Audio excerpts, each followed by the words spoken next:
This program is brought to you by Emory University.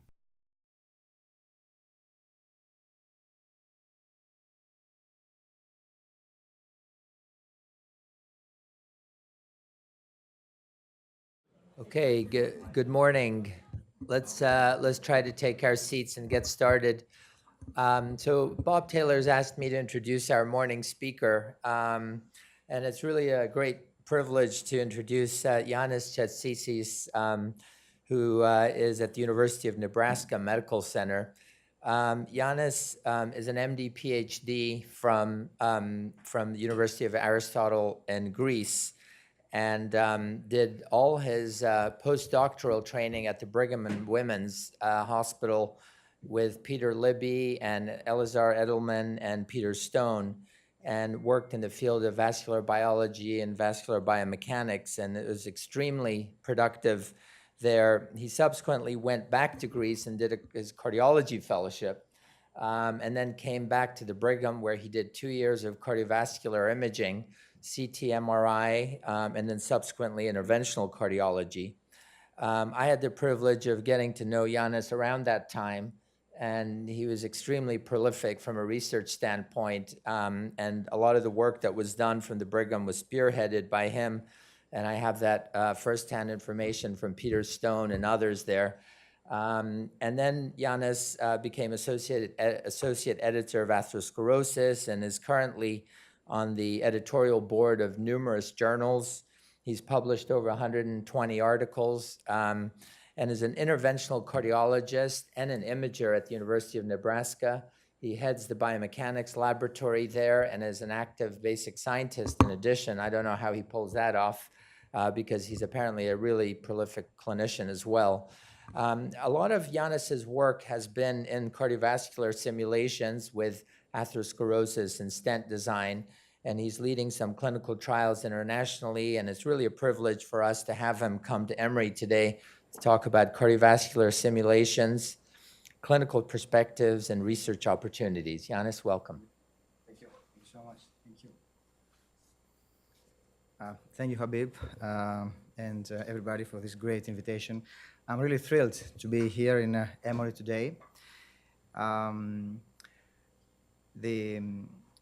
We live in a world of artificial intelligence, of technological breakthroughs, and simulations appear to have an important role in medicine and in cardiovascular medicine in particular. I've been working in the field of cardiovascular simulations over the last 15 years or so, and today I'm going to share all those endeavors with you. I'm going to start with some theoretical background in the field, and then move to the role of simulations in the natural history of atherosclerosis, in stent stenosis and thrombosis, and finally conclude with some take-home messages. So let's start with the definition of simulation, taken from Wikipedia. Simulation is the imitation of the operation of a real-world process or system over time. The act of simulating something first requires that a model is created, and this model represents the system itself, whereas the simulation represents the operation of the system over time.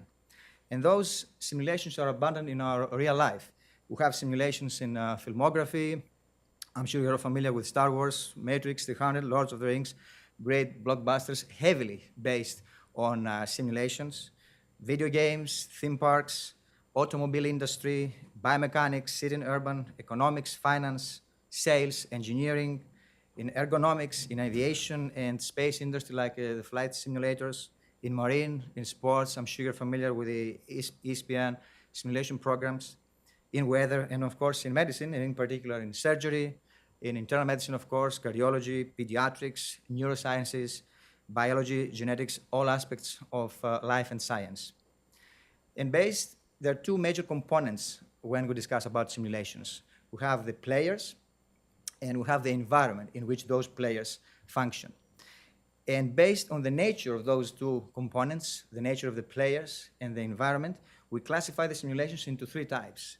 We have the live simulations, in which we have actual players, real humans, participating, functioning in a real environment, like in this fire drill in this Japanese kindergarten. We have the virtual simulations, in which we have humans, actual players, functioning in a synthetic environment, like in this mechanical wooden horse from World War I, or with the case of flight simulators. And finally, we have the computational simulations, in which both the players and the environment, it's synthetic, like the crash test here shown, or the simulation of the airflow over the airplane wings. So what is computational simulation? Computational simulation is a simulation run on a single computer or a network of computers to reproduce the behavior of a system. And the computational simulation uses a computational model to simulate that system. What is the connection between reality, real experiments, and simulations? This is a very fundamental connection relationship, and it applies in all aspects of our life, and obviously in medicine and cardiology as well.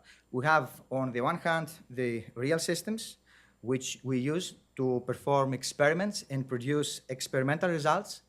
And at the same time, we have the model, which we use to simulate the function of this real system and produce the simulation results. And there's a bidirectional feedback between experimental results and simulations. The experimental results help us refine and validate our simulations, and the simulations then help us acquire new knowledge, come up with new theories and hypotheses, which then have to be tested back at the bench site.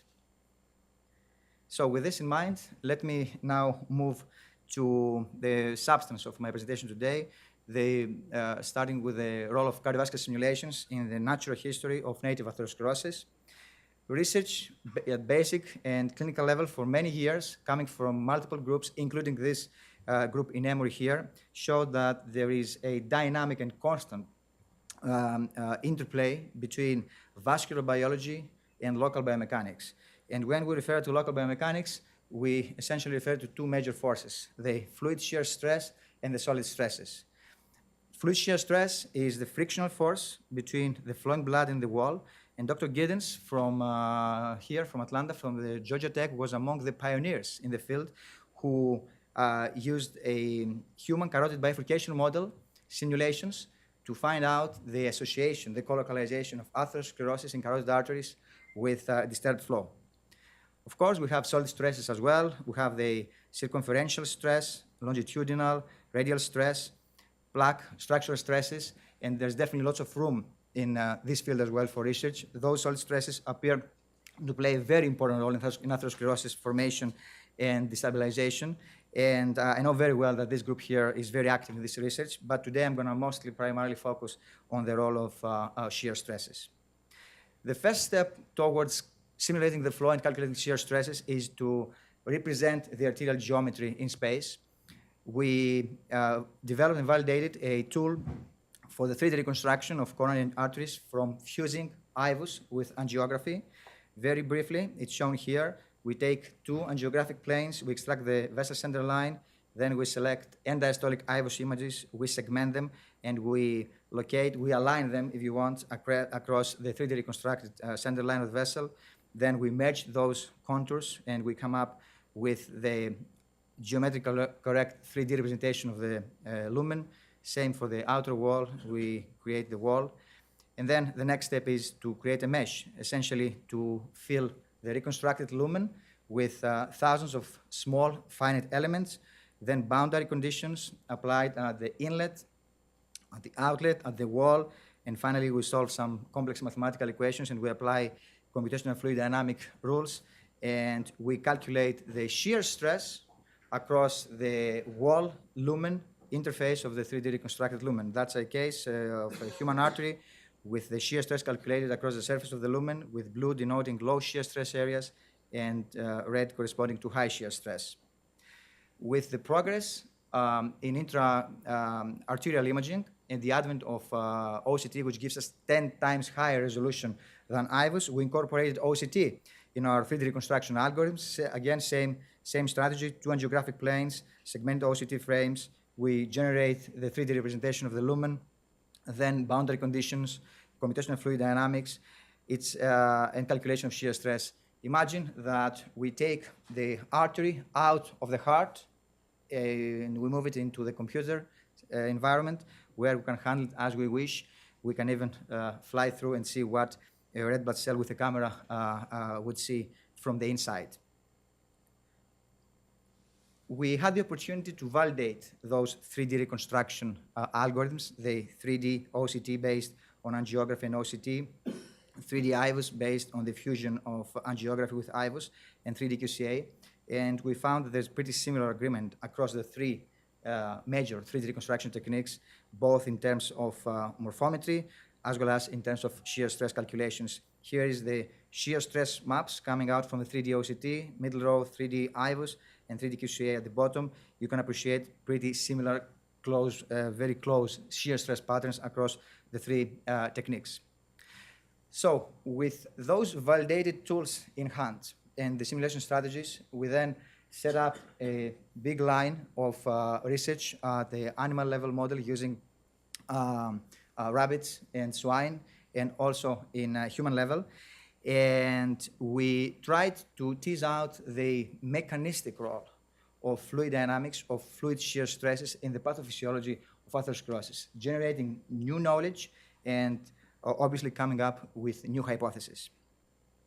We know very well that from the total number of plaques in a given patient, thankfully a small minority of those will evolve to vulnerability, and then from those vulnerable plaques, some will evolve, will rupture, and from the rupture plaques, thankfully a small portion will manifest, will precipitate an acute, clinically overt acute coronary event. The big question here is, can we use shear stress to identify those high-risk plaques at the early stages, and what is the mechanism that leads, drives the shear stress-mediated high-risk plaque formation? Using a hyperlipidemic diabetic swine model, we found that shear stress plays a very important role in the pathophysiology of high-risk plaque. Shear stress promotes intimal infiltration of smooth muscle cells, increases the expression and activity of elastases and collagenases, and leads to extracellular matrix fragmentation. At the same time, low shear stress increases the smooth muscle cell apoptosis and reduces the extracellular matrix production. This combination of increased matrix fragmentation and decreased matrix production is very detrimental, driving the fibrous cap thinning, driving the interelastic laminar fragmentation. Through the fragmented lamina, all the intimal inflammation expands into the wall, promoting expansive remodeling of the wall, which then feeds back the low shear stress and initiates a vicious cycle of low shear, vascular inflammation, expansion of the wall, and so on. At the same time, low shear promotes the intimal accumulation of lipids, essentially increases the necrotic core size, and you can appreciate that the necrotic core expansion, the fibrous cap thinning, the IEL fragmentation, the expansive remodeling, all happening in the context of low shear stress and inflammation, are major molecular fingerprints, if you want, of the so-called thin cap fibroatheroma. This is a very good example of coupling vascular biology with simulations. This is a swine artery, LAD, with a shear stress map showing a very low shear stress area at the baseline, no plaque at that point. And you can see that at follow-up 9 months later, we had an extended plaque development shown by IVUS, and we had the unique opportunity to analyze pathologically this plaque and find out that this plaque that developed in this low shear stress, low presenting shear stress area was a thin cap fibroatheroma with a thin fibrous cap, abundant lipids, and lots of inflammatory cells. So those simulations studies helped us understand that shear stresses are major determinants of the natural history of atherosclerosis. As you can see here, in the context of low shear, and that's Dr. Giddens and colleagues' work, is where we have the early fibroatheroma development, but with our studies, advanced the role of shear stress into a factor that promotes a high-risk plaque formation. In the context of low shear, those early fibroatheromas evolved to the so-called non-stenotic thin cap fibroatheromas with ongoing and intensive inflammation. Those non-stenotic TICFAs may rupture and precipitate an acute coronary event, or most likely, in the context of plaque growth, they evolve to the so-called stenotic thin cap fibroatheromas, which in the setting of high shear stresses at the neck and low shear stresses upstream and downstream may at some point undergo rupture or erosion, and we'll talk about that, and precipitate an acute coronary event. And obviously, those stenotic plaques are also responsible for angina. Now that we know that shear stress plays an important role in the formation of high-risk plaque, the next step, the next question that we posed is whether the shear stress, which is a stimulus of inflammation, along with the inflammation, which is the factor of shear stress, essentially, if you will, the combined hemodynamic and metabolic plaque assessment can increase our ability to identify the high-risk plaque at the early stages of its development. We tested this hypothesis in aortas of heavily epidemic rabbits, a very interesting animal model. We did CT angiography and MRI in those aortas. With CTA, we reconstructed the aorta, we simulated the flow and calculated the shear stresses. And with MRI, molecular MRI after injection of iron oxide nanoparticles, which are phagocytized by macrophages and give a signal by MRI, essentially the higher the signal, the higher the inflammatory burden in a given artery. So the combination of shear stress coming from CT and the inflammation severity coming from the molecular MRI was supposed to increase our diagnostic ability for the high-risk plaque. As shown here, in plaques that developed in areas of low preceding shear stress, the plaque area, the lipid content, and the macrophage infiltration was significantly higher compared to plaques that developed in higher shear stress environments. And even more importantly, and that's a key finding here in this study, the composite of baseline low shear stress and inflammation by MRI, by molecular imaging, was the strongest prediction of high-risk plaque formation and inflammation in the follow-up, stronger than the shear stress at the baseline alone or the inflammation by MRI alone. So this concept of combined imaging appeared in this study to work very well. That's an example of an area at the baseline with low shear stress and some inflammation, and the prediction, which was confirmed, was that this plaque would develop more intense inflammation over the follow-up versus an area with a higher shear stress at the baseline, no inflammation, which as predicted, as expected, did not develop any major inflammation at follow-up. We further tested this concept of combined hemodynamic and metabolic morphological imaging, if you will, in human. This is a cross-sectional human OCT study in 30 patients, and we found that, shown here with black, plaques with thin cap fibroatheroma morphology by OCT predominantly developed in areas of low shear stress. That's the shear stress map of a representative case. This is the vessel circumference, this is the vessel length, and you can appreciate that 3 thin cap fibroatheromas, all 3 developed co-localized in areas of low shear stress. The concept of combined morphological and hemodynamic imaging was also very nicely and elegantly investigated by your group here in Emory.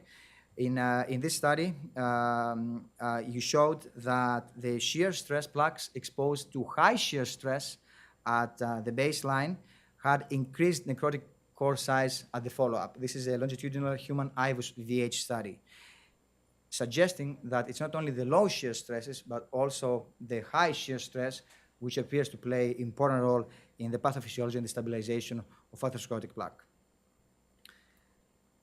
Now, all those studies so far were primarily based on invasive imaging. The big question, which would be very attractive, is whether we can use non-invasive imaging, like CT angiography in particular, to reconstruct the whole coronary tree, simulate the flow, and calculate the shear stresses. That would be very attractive, and this hypothesis was tested in this very interesting human cadaver coronary CTA study.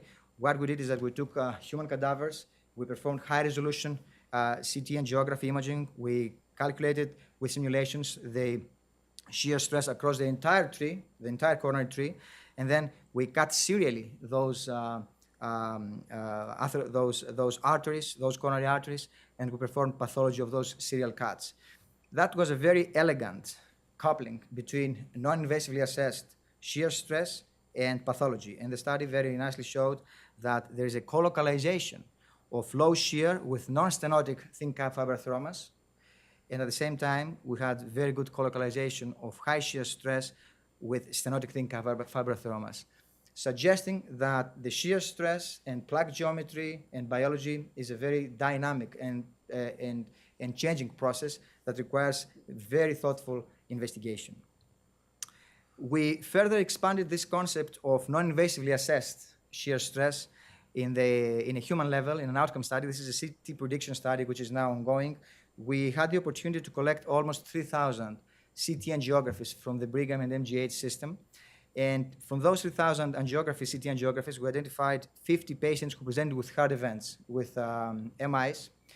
And those patients had also an invasive angiography, obviously, at the index event.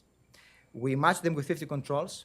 And the whole objective of this study is to compare the shear stress in the MI patients with controls, and at the same time compare the shear stress in the culprit lesions versus the non-culprit lesions in the MI patients. Obviously, the ultimate objective of the study is to show that shear stress, non-invasively assessed, can predict not only the high-risk plaque formation, but also clinical outcomes. This is ongoing. I'm going to show you an example of this database. That's a patient who had a CT angiography with a low shear stress area at the proximal middle AD at the baseline. And then 2 years later, he presented with a non-STEMI, and the invasive angiogram showed the culprit tight lesion in the middle AD, co-localizing exactly with the area of low shear stress 2 years before at the baseline. So more to hear about this study in the upcoming months. Now, the shear stress is primarily a local factor that mediates the pathophysiology of atherosclerosis at the plaque level. The question is, can we translate this local factor from the plaque level to the arterial level? Trying to do this, we came up with a shear stress score, kind of like similar to the calcium score, which reflects the extent and magnitude of low shear stress in a given artery. Essentially, it's a marker of a global arterial vulnerability. The higher the shear stress score, the higher the vulnerability.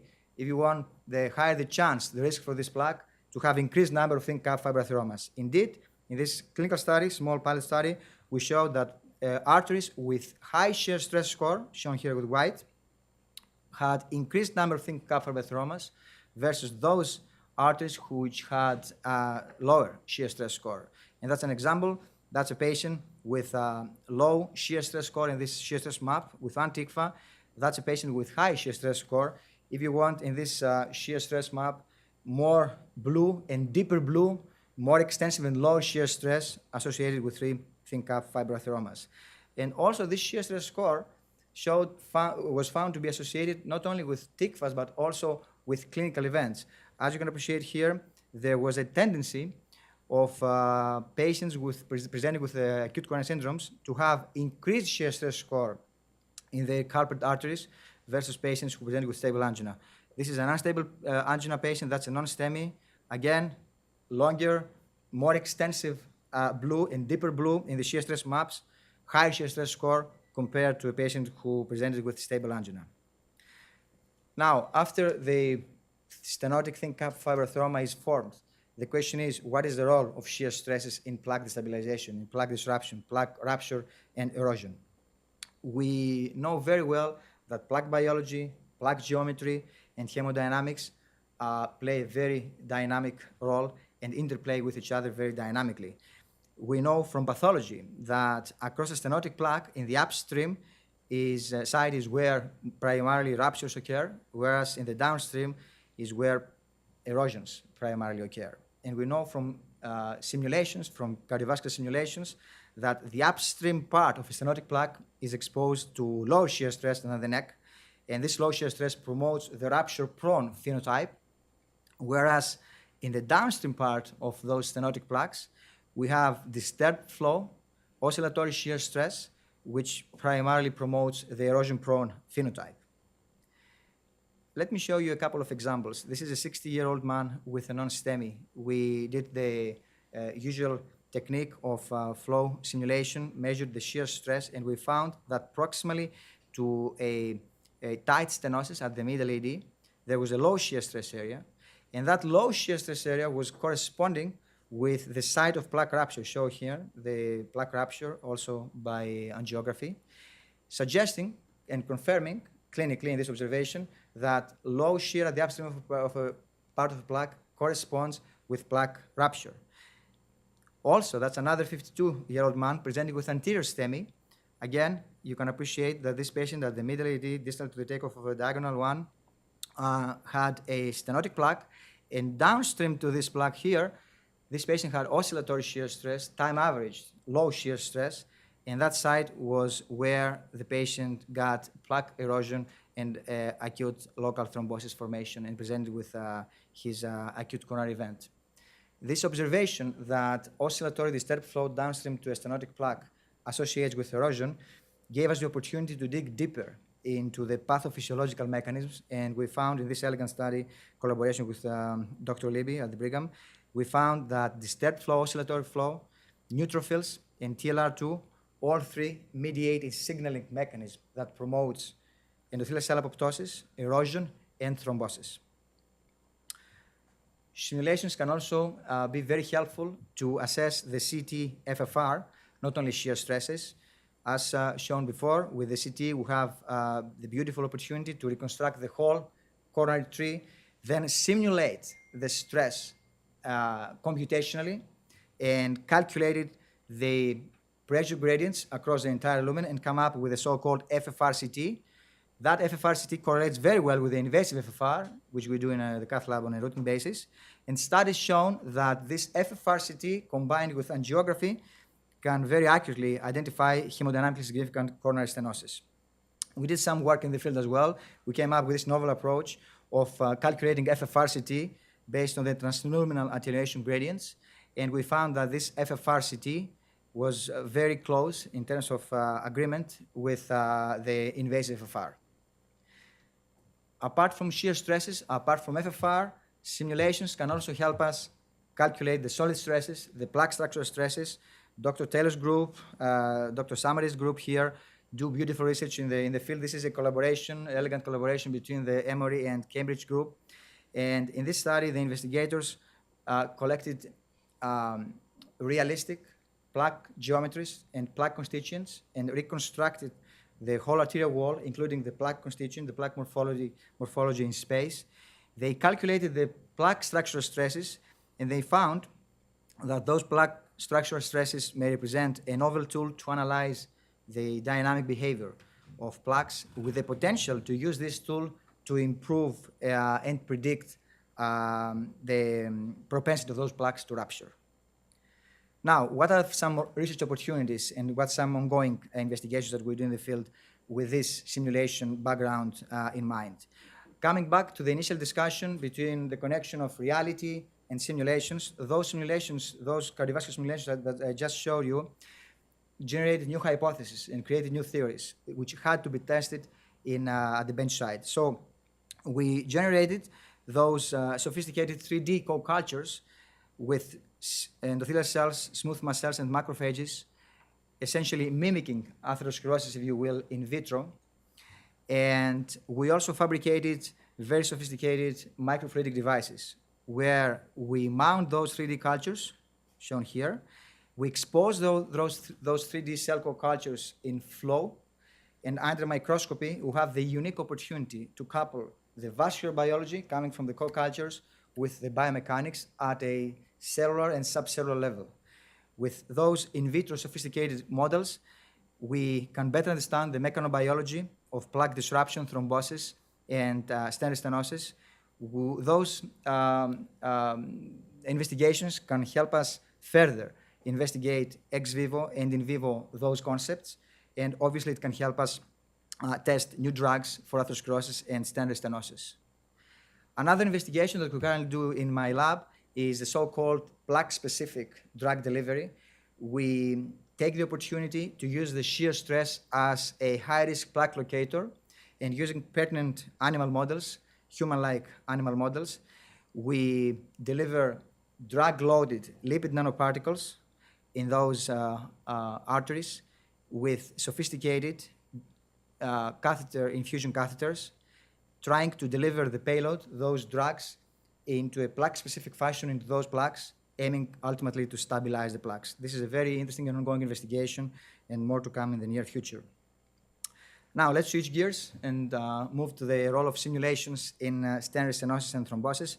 We know very well that simulations dictated and have been very instrumental in stent industry all the major stent companies and vendors use simulations to identify the optimal stent design, in terms of like number of struts, the interstrat space, the strut thickness and strut shape. That's a very elegant computational fluid dynamic study investigating the effect of strut shape and strut size in terms of the local flow. And you can appreciate that the thinner the strut, the less flow perturbation distal to the strut compared to thick struts. And the more streamlined, the more circular are the struts, the better compared to rectangular struts. Essentially, this study shows very nicely that the ideal stent strut is the one that is as thin as possible and as circular, as streamlined as possible. Beautiful, sophisticated micro strut level analysis simulations or at the strut level are also coming from this group.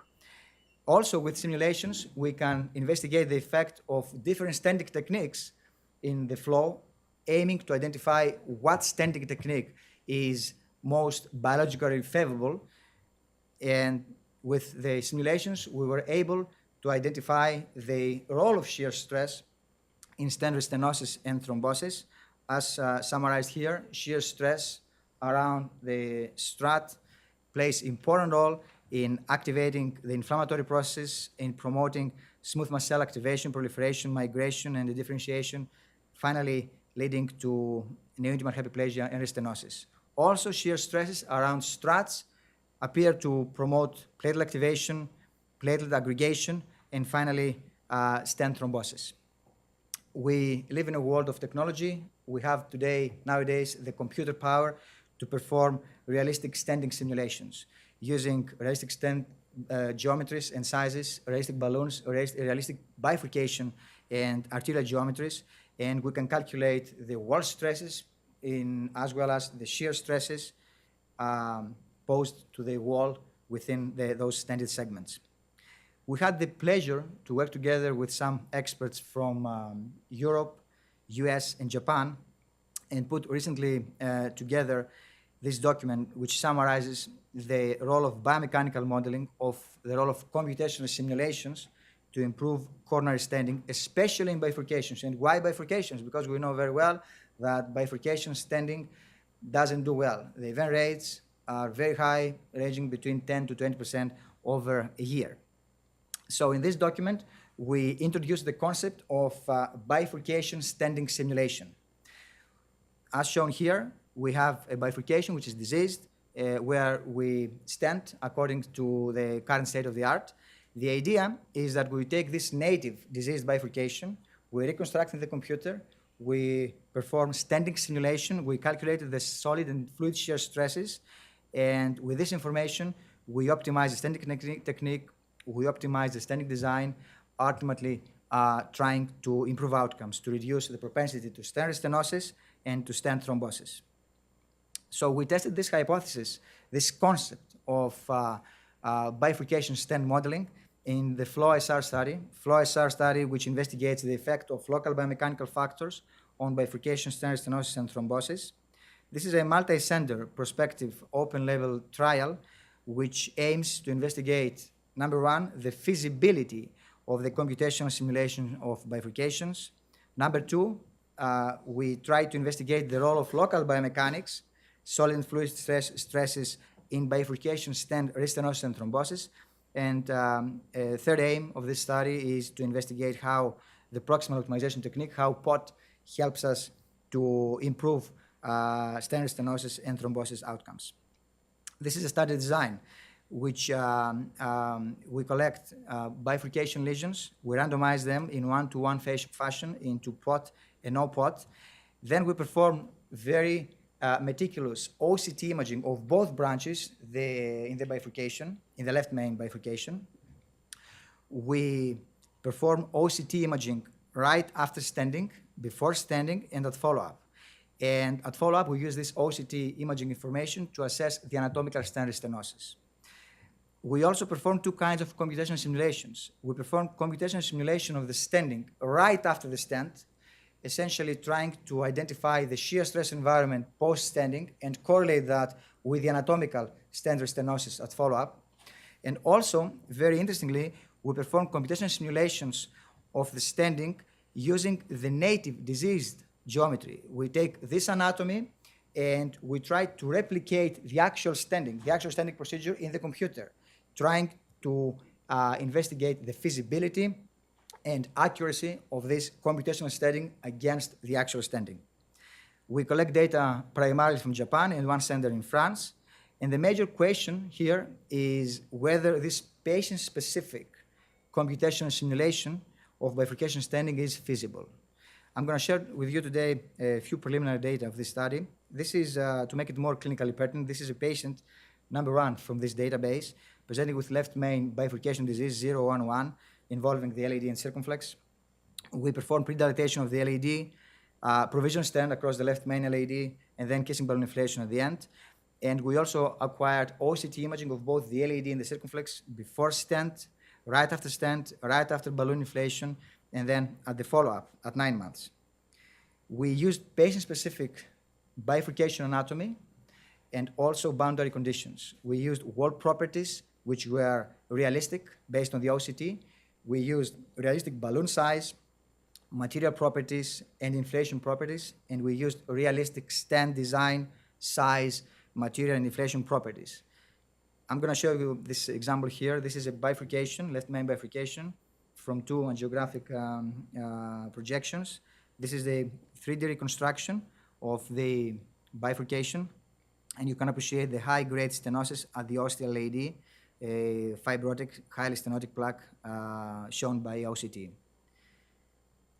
We performed pre-dilatation with a compliant balloon, and we simulated this pre-dilatation using exactly the same balloon size and material in the computer. That's from another view. And we even calculated the stresses, the wall stresses, exerted at the carina level by the balloon inflation. This is the stent that was delivered there, provisional stent from the left main to the LAD, a 3.5 Resolute. That's the result of the stent.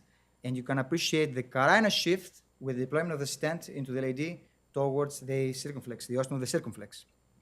We used exactly the same stent geometry, and this is the stent deployed, shown here in the computational environment. And I would like to draw your attention here at the carina level. See how the carina is shifted towards the circumflex with the stent deployment. From another view, the wall stresses at the carina level with the stent deployment.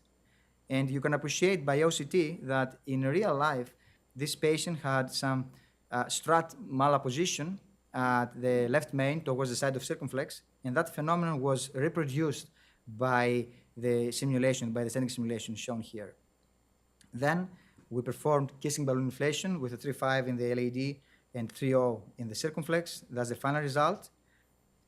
This is the computational kissing balloon using realistic balloons, size and material property wise. That's the expansion and the apposition of the stent struts towards the circumflex with the kissing balloon, the inflation from another view, the stresses at the carina level, and at the distal left main.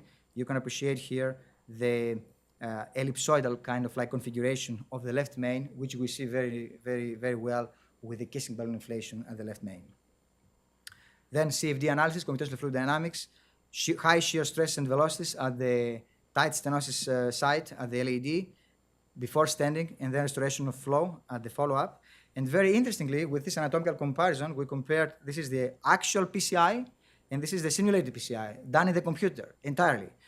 And you can appreciate that with the simulated PCI, we had very good agreement in terms of like bifurcation angle and LAD, circumflex, and left main size compared to the actual PCI. So this simulated approach appears to work very well. And then at follow-up, angiographically and by OCT, good result, and the flow domain by CFD was also preserved. So this flow SR study is expected to help us understand the feasibility and accuracy, validity of bifurcation stenting simulations. It can give us an opportunity to link the local flow dynamics after stenting with stent stenosis. It can help us assess how bifurcation angles, stent expansion, main and side branch dilatation and strata position play a role in stent stenosis and thrombosis. and it can help us primarily identify the optimal stenting techniques for patient-specific, for given arterial geometries. The good news here is that we don't have any special requirements for those simulations. We just require routine data acquisitions like angiography or angiography and IVUS, OCT, CT angiography if you want. And then we need to know exactly in detail what kind of PCI procedure was performed. And then all the rest is our job, which can be done offline. We live in an era of precision medicine, and obviously an individualized approach with pre-procedural planning has the potential to improve outcomes after bifurcation stenting. Finally, clinical significance of stent simulation is very important. It can help us translate biomechanical engineering breakthroughs into quantifiable and patient-oriented clinical benefits. It can help us optimize the stenting techniques and generate better functioning stents.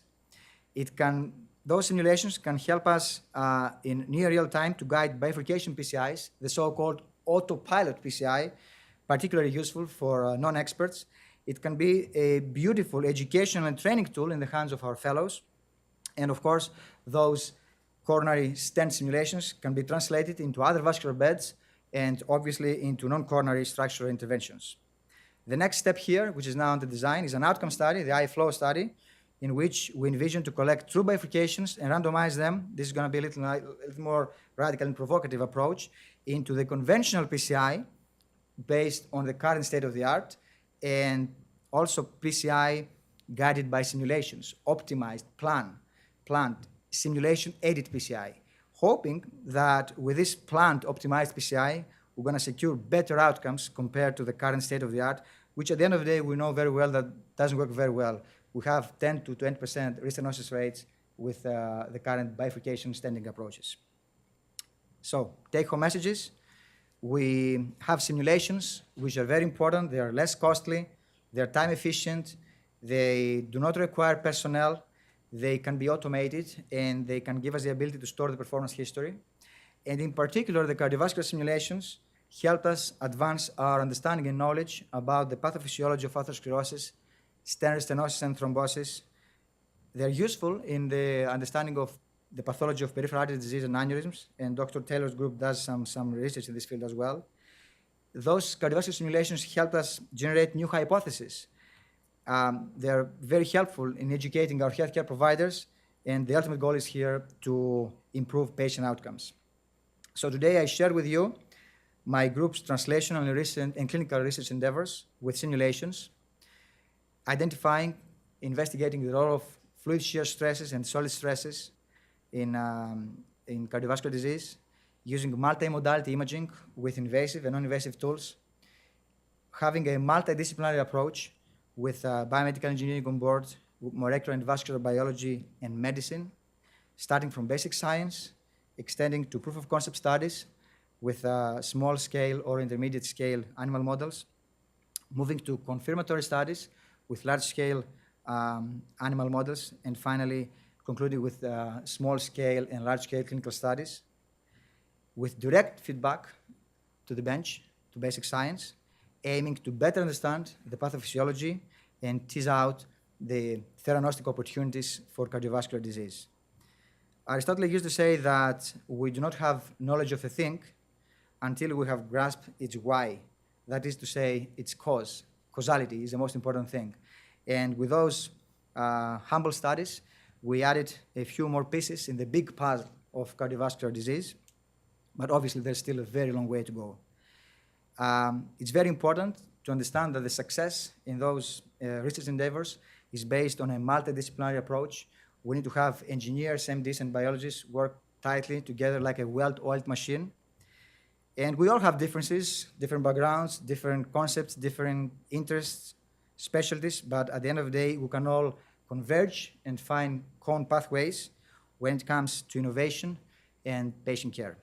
With that, I would like to acknowledge a big group of people around the world, my engineers, MDs, and biologists at the cardiovascular, my lab, the cardiovascular biology and biomechanics lab at the University of Nebraska Medical Center. As a matter of fact, one of my postdocs just accepted at the Emory for his residency. I'm sure we're going to take great care of him.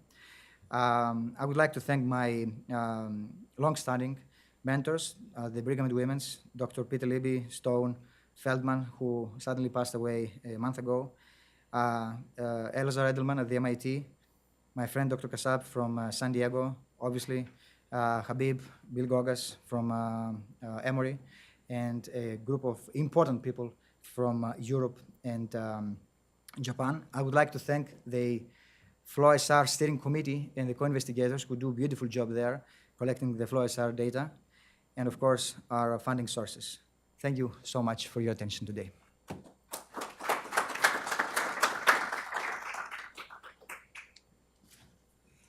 was fantastic. Thank you so much for that great presentation. Let me just open it up for questions. Any questions, comments? I think there's some microphones that need to go around as the comments come in. Maybe just while you get, maybe Dr. Kayumi, go ahead, kick us off. Yiannis, excellent presentation. Thank you very much. I just had a sort of a global question. So you're saying how important the local shear is and around a plaque or in the artery and even globally within the artery. But how do you reconcile all of this with findings of the, say for example, the Prospect trial, which looked for vulnerable plaque, and then it all seems to change over several months. The areas of vulnerability change quite a lot, and the prediction based on that was not very good in terms of progression. That's beautiful, and actually, as a matter of fact, I think I'm telling you, this was not set up, but I was prepared for this, and this is a beautiful study, and I hope this is going to answer your question, which is a key question. This is the Prospect study sub-analysis showing that those are anatomical parameters by IVUS only. And we know very well that MLA size, TICFA morphology by IVUS, and the plaque burden are associated with rate of of major events. Those are the plaques exposed to low shear stress, which was also a predictor of events. But see what happens when we combine both the stimulus of biology, which is the shear stress, the flow, and the effect, which is the inflammation and morphology. So the combination of the shear stress, the hemodynamics with morphology increases profoundly our ability to predict outcomes. So we do not underestimate the systemic factors. Obviously, if you have low shear stress, you do not develop plaque in the absence of systemic factors. Otherwise, everybody would have plaques. But it's the combination of the systemic factors, the so-called well-known risk factors, with the local hemodynamic profile, which is detrimental and drives events. And it's not only shear stresses, it's also solid stresses and other local factors, which we might not fully know at this point. Do I get to your question? That was beautifully set up. So let me ask you a question, because one thing that you alluded to that, as you know, our group is interested in is this idea that there's no doubt that the areas of low wall shear stress co-localize with inflammation and the mechanobiology of processes that result in atherosclerosis.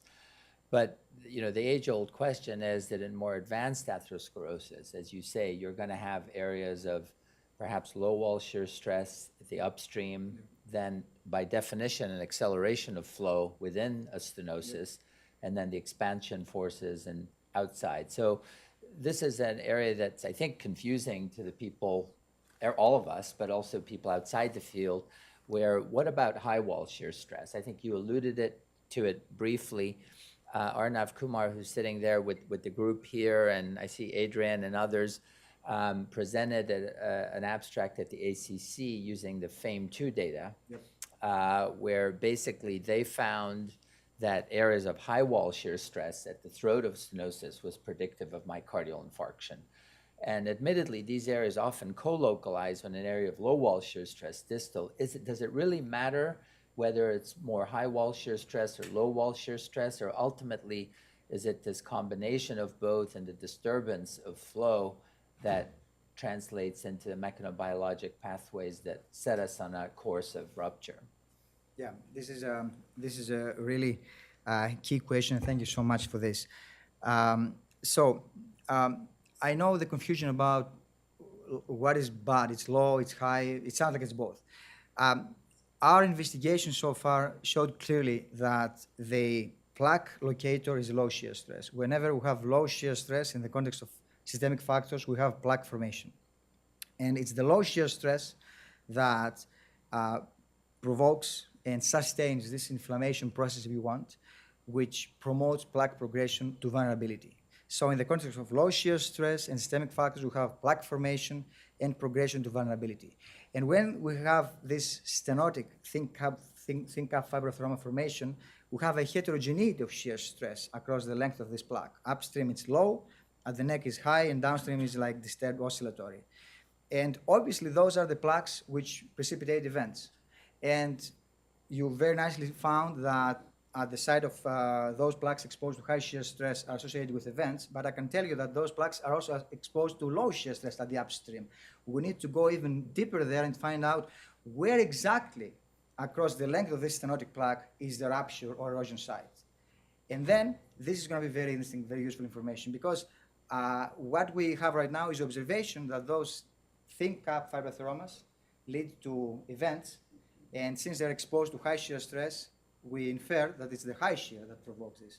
But I'm telling you that it's also low and in the upstream part and disturbed flow in the downstream part, which happens to occur there in those stenotic plaques. So we need to be more sophisticated in our approach in terms of like localizing exactly where the rupture and erosion happens and how this correlates with the shear stress. More to go. Any other questions or comments? Okay, Dr. King? This won't be about plumbing, but it'd be very close. We had a conversation last night about plumbing, but I think a lot of us get confused about the why, the Greek thing I was reading. I was reading it in Greek, by the way, but it said why. So why? So explain to him just for a second. You showed some of this biological reason, but why? In simple terms, why does the low shear stress produce plaque? That's question number one. And then thinking about just the mechanical forces, and maybe it's solid mechanics as well, I had a property up in North Carolina. The wind came and the roof of the house peeled off, blew off. And it blew off not in the downstream part, it blew off where the wind is coming up. I think of plaques, and I wonder about this issue. Okay, you end up with this thin crap. The shear stress, if it is, the shear is the friction against the wall, and you generate a high shear, as we do in tornadoes and things. John can relate to this, and it rips your roof off. You can erode the roof and it rips it off in the direction of flow. Yep. Not in the downstream part.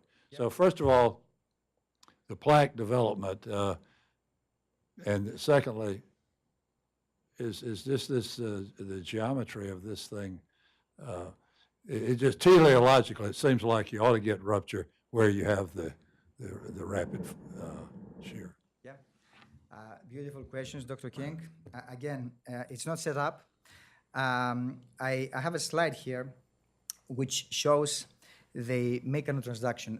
The answer to your first question is the word mechanotransduction. We know very well from sophisticated in vitro, in vivo animal studies that the shear stress is not a bystander. The shear stress, whether it's high or low, interacts, crosstalks with the endothelium. And shown here, you can appreciate that this shear activates several mechanoreceptors located on the surface of the endothelial cell, which then activate several complex intracellular cascades, which change the activity of the transcription factors and finally change the genotypic and phenotypic profile of the endothelial cell. Essentially, what happens is that in the context of shear stresses and this mechanotransduction, we have a switch an atherosclerotic switch of the endothelial cell from normal to an atherosclerotic state, promoting cytokine expression, acquiring a pro-inflammatory state, promoting LDL uptake, growth factors, all those kinds of things that over the time, in the context of shear forces, lead to atherosclerosis formation and development. So that was our understanding from the previous group here, where shear stress is one thing, but oxidative stress was the main thing from our understanding of our vascular body. It's Oxidative both. stress, yeah. Yes, it's both. Yeah, It's yeah. both. So the low shear, okay, endothelium is not functioning properly, and all these things happen. Okay, what about the second question? The high shear. High shear in the same fashion as well, crosstalks with the endothelial cells. High shear also shown very well can promote the increased expression and activity of matrix metalloproteinases. It can induce thrombogenicity. So high shear is also detrimental. Everything in moderation. The high shear and the low shear are both very detrimental. And this comes to your question that across a plaque, we have areas of low shear in the upstream, low shear in the downstream, and high shear at the upstream. All three sides crosstalk with endothelium, and all three sides are exposed to the detrimental effects of the low shear and high shear, which both promote the propensity to rupture, both promote the propensity to erosion, both promote the propensity to thrombosis. And this is shown very nicely in very elegant, basic science studies. So if we humans have an optimal shear stress that's going to make our endothelium work properly. Exactly. It's homeostasis, yes. Yeah. So are there things that could be done to alter your shear? People talked in the past about viscosity. They've talked about all kind of things. We have people exercising like crazy. The shear must be different in marathon runners than it is in other people. All these funny things I think about when I think about just the local shear and how that's driving me to get atherosclerosis or not to get atherosclerosis. You will never get atherosclerosis in the context of low shear stress if there's no systemic risk factor on board. If there's no smoking, no hyperlipidemia, no inflammatory systemic vascular response, there will be never atherosclerosis formed in low shear stress areas. Otherwise, all the babies would have, low shear and high shear is consistent with coronary geometry and complexity. So everybody would have atherosclerosis. We don't. Why? Because we're not exposed to the systemic risk factors. But as soon as the combination of both is there, then this can be detrimental. And you can appreciate that it's a dynamic situation.